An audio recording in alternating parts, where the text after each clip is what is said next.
Welcome back to the Arctic Den. Today we are playing a visual novel called It Paints Me. It has a warning for dysfunctional relationships, whatever that means. Every night I find myself alone in the studio, curtains drawn tight, my neat row of paints, palette, and brushes in the same place on the drawer by the easel.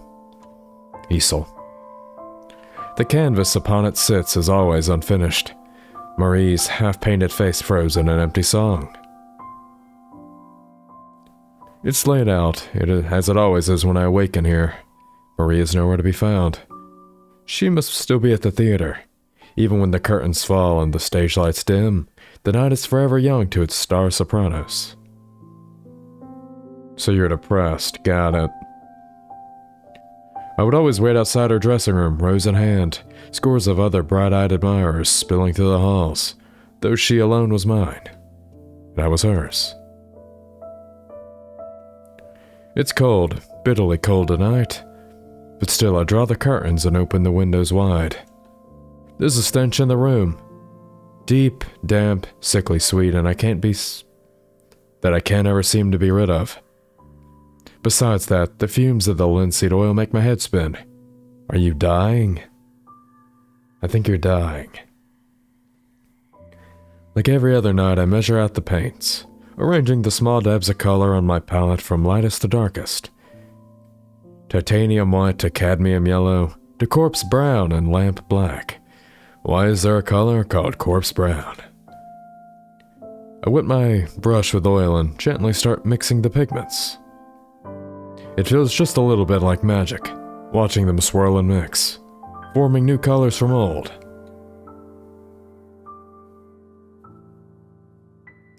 I paint the hair. Yes. I blend a dark, deep red and apply it with a generous dab of oil to a patch of background that blends in Marie's hair. I didn't have to. The paint is still wet from last night and the night before. I must have painted and repainted the same background countless times. To say it's difficult to paint by lamplight, my muse nowhere in sight, is an understatement, of course. But lately, these nightly hours are the only time I find myself able to lift my brush. I think you could find someone better than this Marie if you're alone constantly at night. Spirits, it hurts.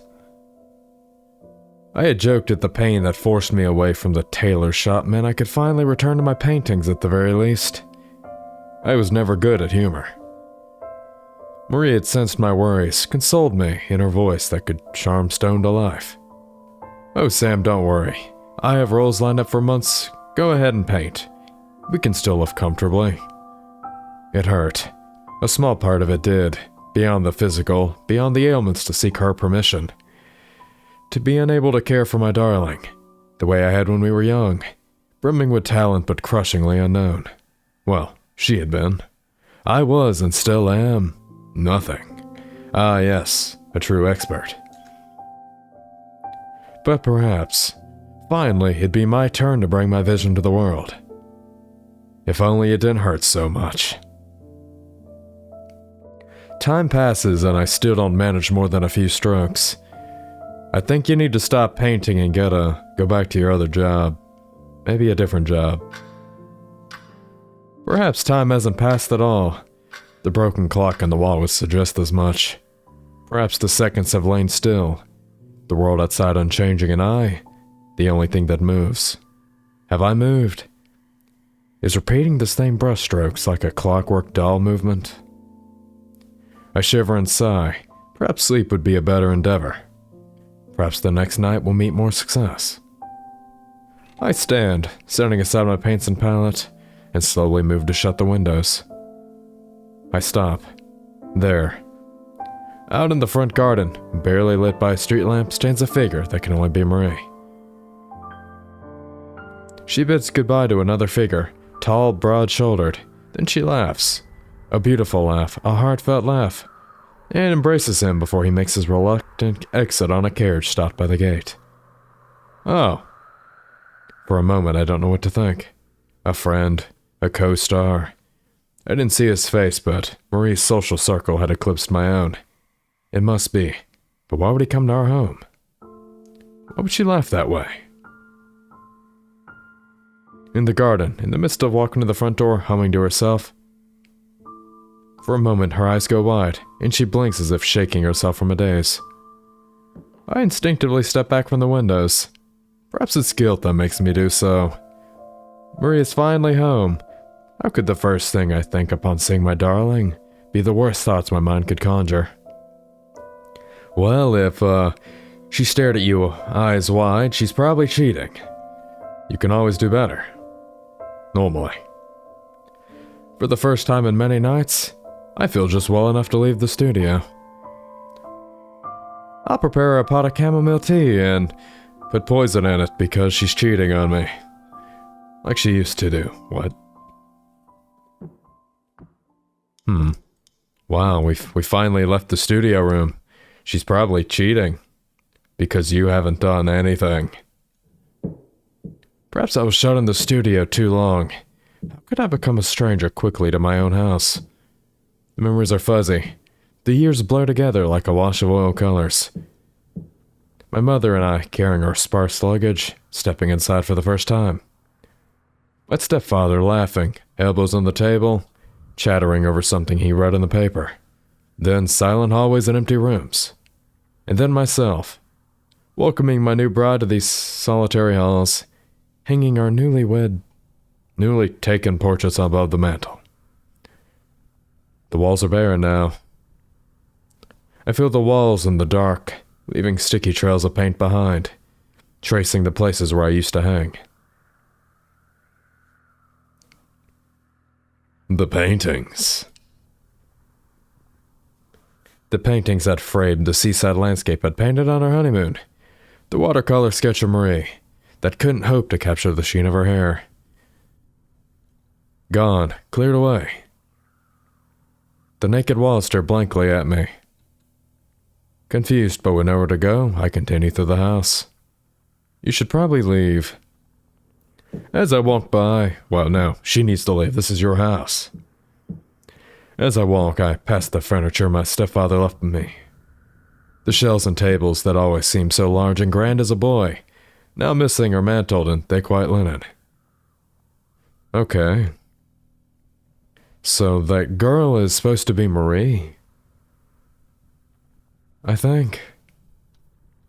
They remind me of a corpse on a hospital table, lying dead still, covered in sheets. For some reason, I thought your character was a girl.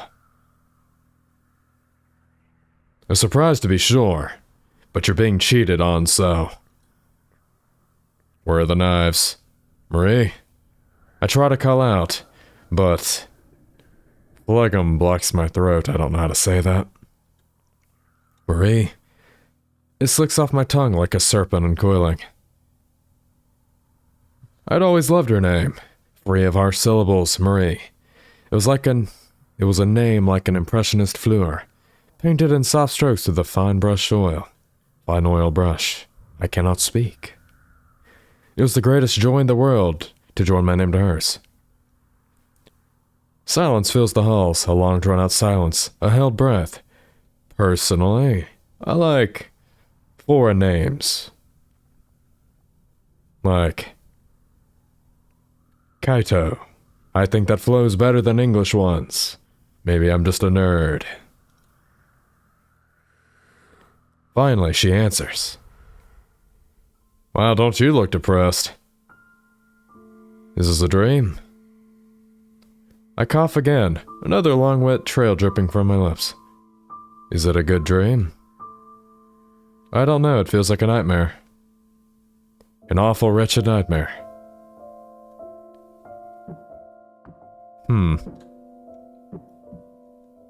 No matter what troubles you, I'm here.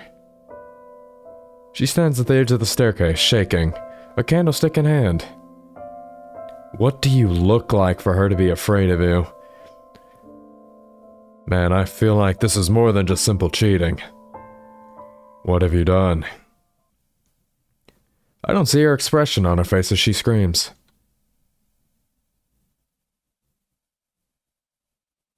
Marie, where are you? Every word feels like a dagger puncturing my throat. I limp down each hall, leaving a trail of steps that feel damp, heavy, slick, and wet. I try to go to our bedroom, no, Marie's room. Are you bleeding? Call an ambulance. Or something. It was so cold alone, but my darling needed a rest. The knob is slick and hard to twist, my hand slipping on the brass. Finally, I managed to push the door open. No warmth, no flesh, no sound of sweet breath within. I continue down the hall. I trudge, my steps heavy and wet, trying not to slip over the thick, slick surface. Marie, what's wrong? Please come out, I don't understand. You need to call an ambulance, or the cops. The shelves of china and silverware were once nearly stacked, now gape hollow. The walnut table is covered in a thick white sheet. The matching set of chairs are moved. I rest against the blanketed table. My hands leave a ruddy smear against the sheet. Must be more paint, though it's hard to make out in the dark. It is not paint. Wait. The game's name is It Paints Me. Are you painting with your blood? That's pretty demented, not gonna lie. Oh, Marie, it hurts. Won't you come to me? I heard the front door slam shut. Must be freezing cold out. Why has she gone to the garden? She's running, because... You're terrifying. Her voice rings from behind the door. Have I done something to upset you? I love you, Sam, I always will, but I can't bear to see you like this. Return to where you came. You can't be here. I've moved on now. Return where? Moved on. I'm your husband. What on earth is to move on from? Please remember, you were ill. You were ill for a long time and you never... Are we a demon? I know that I'm unwell, but you said we would still... Are you leaving me because I can't care for you anymore? You left me. You're dead, Sam. Yeah, we're a demon. You've been dead for more than a year. If this is a joke, it's a cruel one. Do you want me dead? How quickly I regret my words. I twist the knob with slick, oily hands. Don't come out, please. On the other end, with a sharp gasp, my darling grasped the knob closed. Don't come out.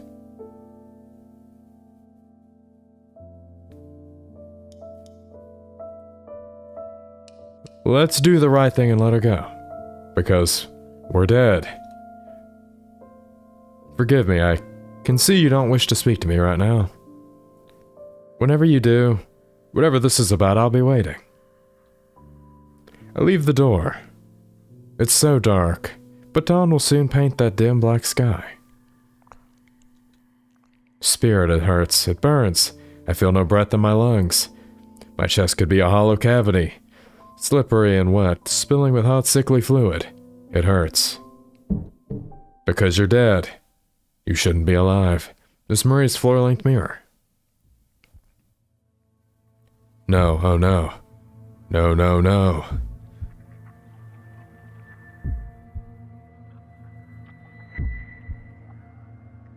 Oh yes, we're a demon. Hi there. I'm ugly.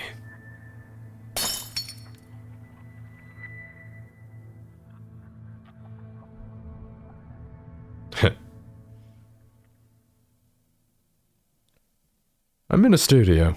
A dark, dim studio as empty as it is every night. The curtains are shut, the lamps are unlit.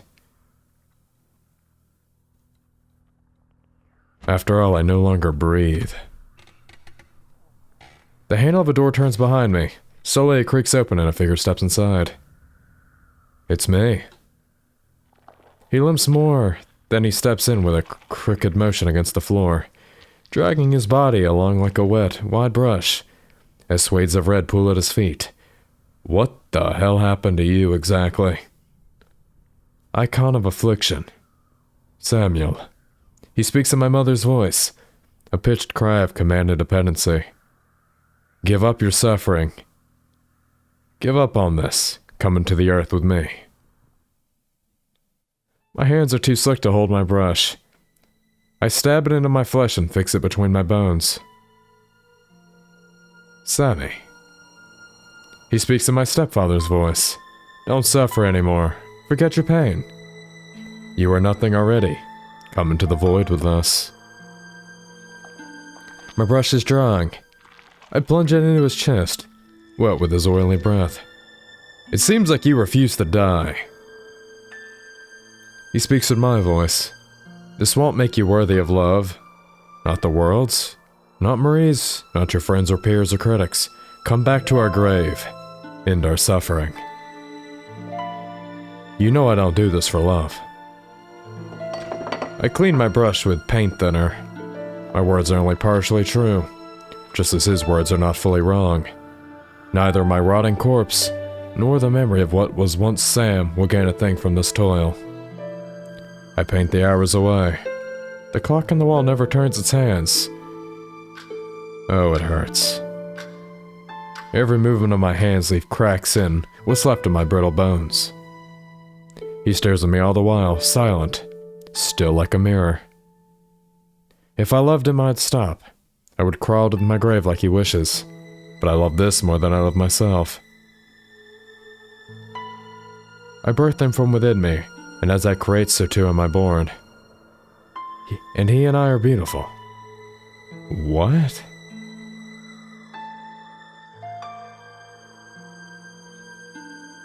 Ending 2, self-portrait. Are you Marie? Or... Man, I have more questions than answers here.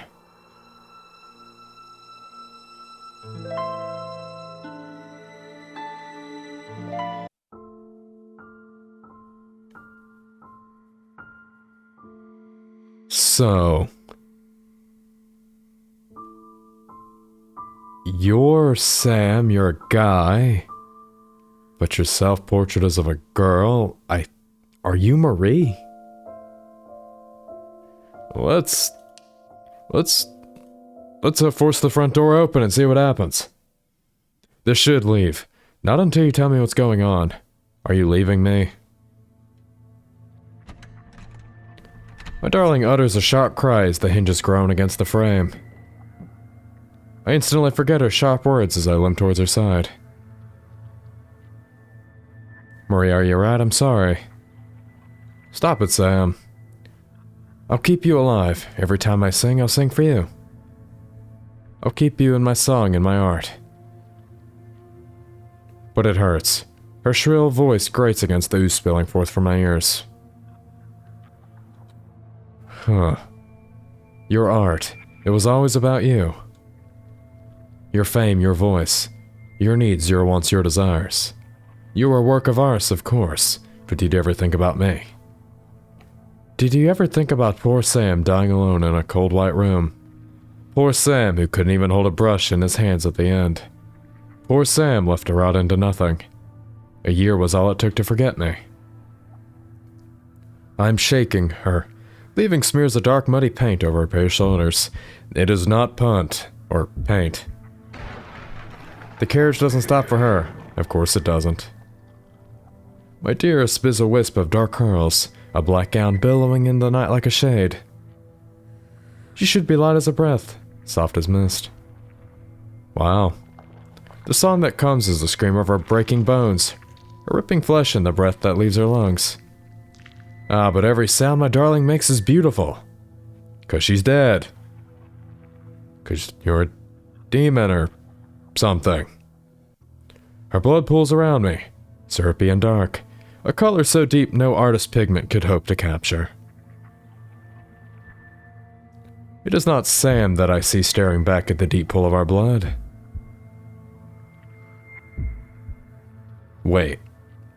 It's not Sam I see staring at a pool of our blood.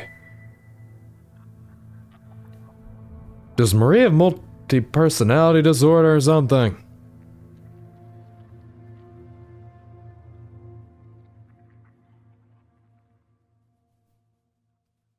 My darling is a lovely creature, even broken. I gently carry her up the steps. The fabric soaks so deep, so very deep. Huh. After all, I no longer breathe. So... My darling, sit still. Ever so still. Not a breath escaping her broken flesh. What a lovely model. Oh, what a wonderful thing. Icon of agony. All the more beautiful now that it surely hurts to sing. Oh, it is an agony to hold a brush. It always is, but I can bear it. After all, you can truly create without pain.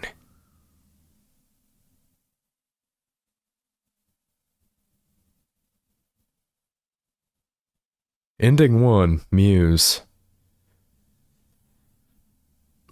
Man, I'm so confused. I think you're a demon or something. Like Sam died of an illness. You're like some representation of a monster.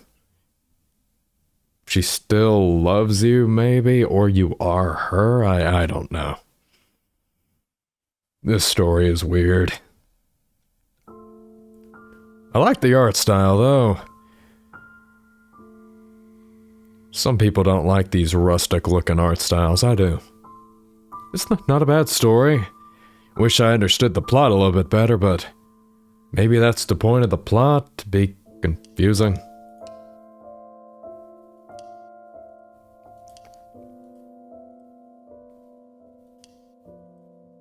Huh. Looks like there's only 2 in the gallery. Oh well. I think this is supposed to be Marie. Maybe. Anyway, if you guys have enjoyed today's video, don't forget to hit the like button, comment, subscribe. If you have any idea what the story was about, more so than me, leave a comment about it. I'd love to know what exactly was happening. That being said, as always, goodbye.